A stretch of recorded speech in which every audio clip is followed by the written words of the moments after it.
What's up, Cowboys Nation? Welcome back to the channel. Today, we've got some exclusive news to discuss that could have a big impact on the Cowboys roster and performance moving forward. The team is making some key moves to bolster both the offense and defense as they continue striving to perfect their game and bring us, the fans, the results we all want to see. Before we dive into these important updates, do me a quick favor. Smash that like button and hit subscribe so you don't miss any future content. We've got a lot of exciting things coming up as we cover the Cowboys' journey this season.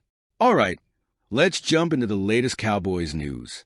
First up, the Cowboys have made 3 significant roster moves, all aimed at reinforcing areas hit hard by injuries.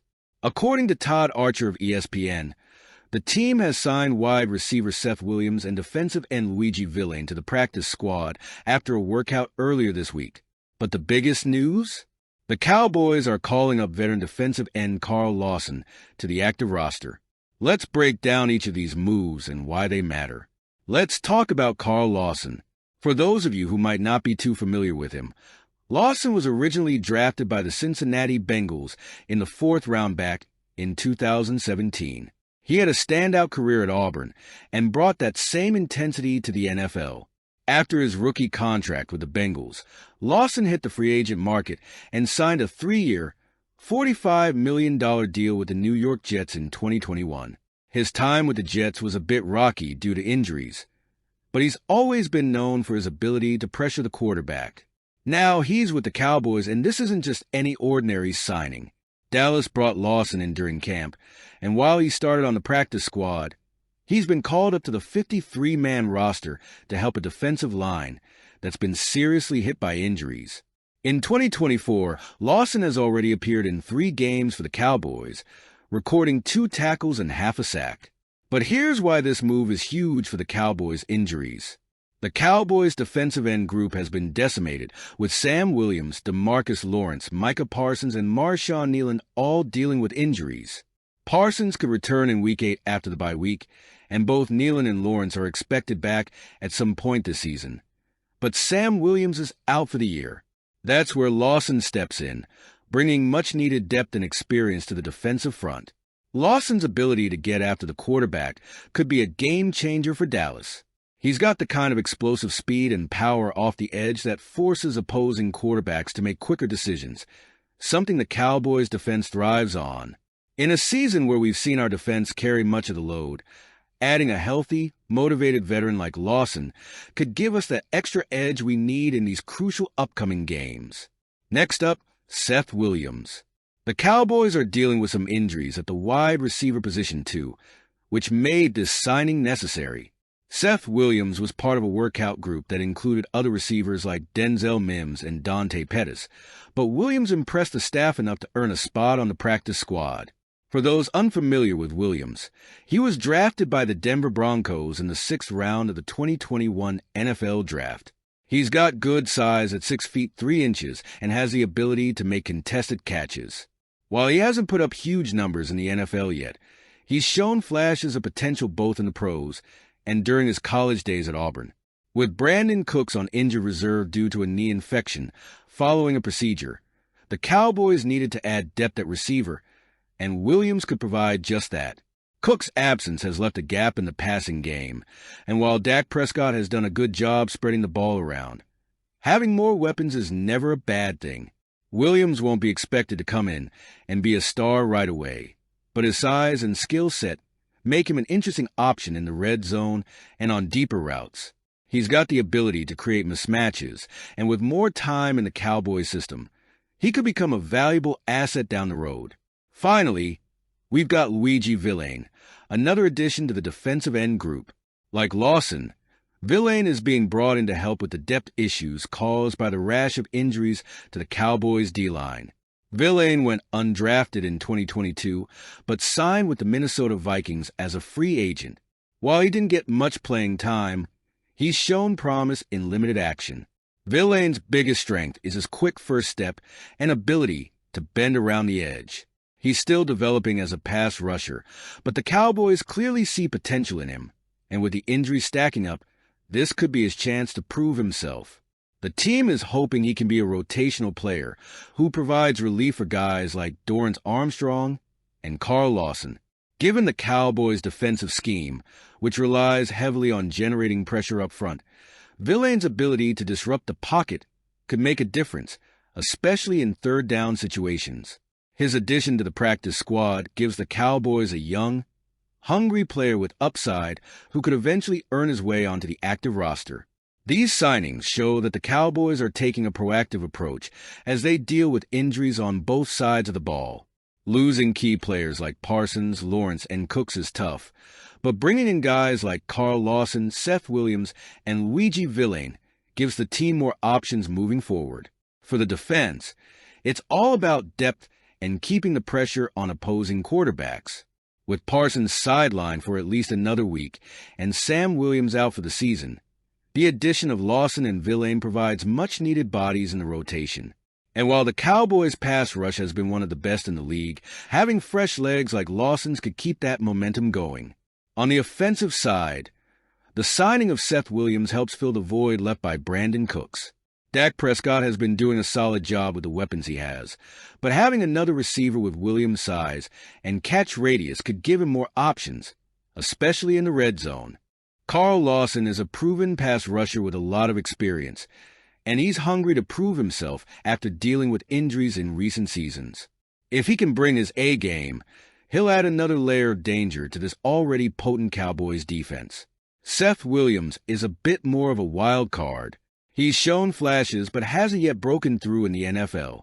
But the talent is there, and with the right opportunities, he could become a key contributor down the line. Luigi Villain is a developmental player, but in this league, sometimes all it takes is one chance to shine. If he can get some reps and show what he's got, Villain could carve out a role for himself on this team. So, this wasn't just another win for the Cowboys. This was a statement game. The Steelers have long been known for their gritty, old-school football style.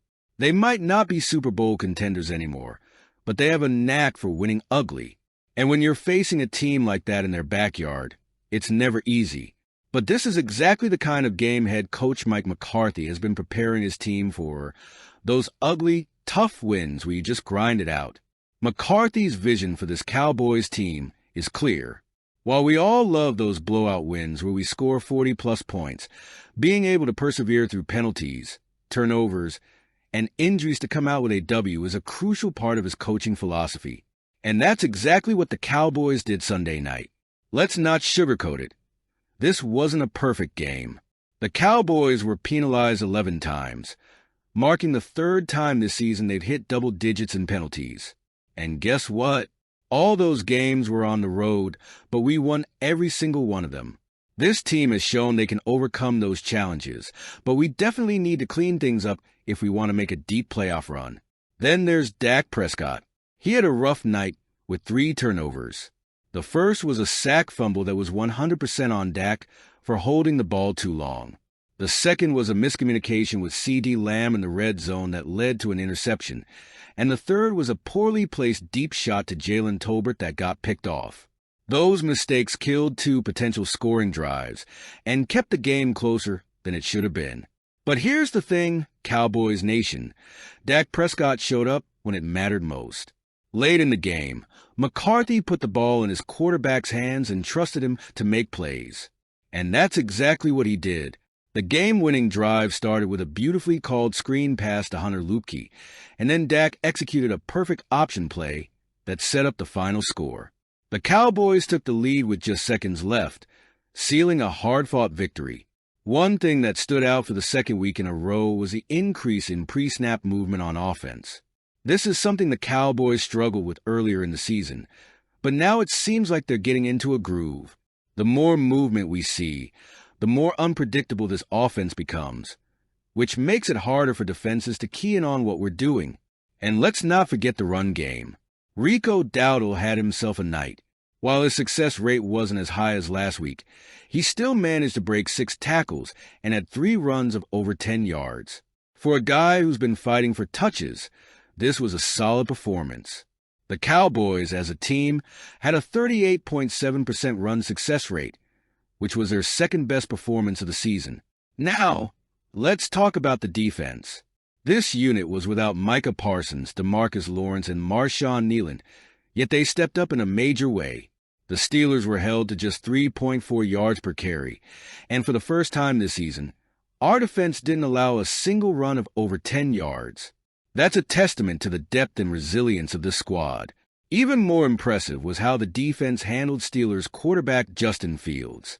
Fields posted his lowest completion percentage of the season at 55.6%, and he didn't connect on any of his 6 deep pass attempts. The Cowboys' pass rush, despite being shorthanded, managed to pressure Fields on 36.7% of his dropbacks.